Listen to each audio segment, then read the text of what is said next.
আসসালামু আলাইকুম, আমি শিল্পী মোস্তাফিজ। আজ আমি আপনাদের সাথে শেয়ার করব ঘরোয়া পদ্ধতিতে চিকেন রান্না। তাহলে চলুন শুরু করা যাক। প্রথমে চুলায় পাতিল দিয়ে হাফ কাপ মতো তেল দিয়ে দিলাম।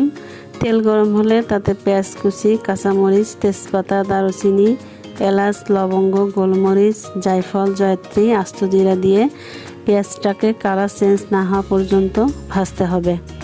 পেঁয়াজের কালার লালচে হলে এখানে দিব আদা, রসুন, পেঁয়াজ, কাঁচামরিচ পেস্ট, সাথে হলুদ, মরিচ, ধনিয়া গুঁড়া ও লবণ। এখন এই মশলাটাকে ভালো করে কষাতে হবে। আমি তিনবার অল্প করে পানি দিয়ে মশলাটাকে ভালো করে কষিয়ে নিয়েছি।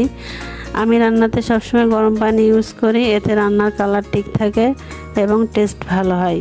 মশলাতে যখন এরকম তেল ভেসে উঠবে তখন চিকেন দিয়ে দিব, তারপর ভালো করে কষাতে হবে। আমি এই চিকেন রান্নায় কোনো এক্সট্রা পানি ইউজ করি না, চিকেন থেকে যে পানিটা বের হবে সেটাতেই চিকেন রান্না হয়ে যাবে। সবশেষে ভাজা জিরার গুঁড়া ও দারুচিনি গুঁড়া দিয়ে নামিয়ে নিব। এভাবেই তৈরি হয়ে গেল ঘরোয়া পদ্ধতিতে চিকেন রান্না। আপনারা ট্রাই করে অবশ্যই জানাবেন। ভিডিওটি ভালো লাগলে আমার চ্যানেলটিকে লাইক, কমেন্ট, শেয়ার এবং সাবস্ক্রাইব করতে ভুলবেন না। ভিডিওটি দেখার জন্য ধন্যবাদ।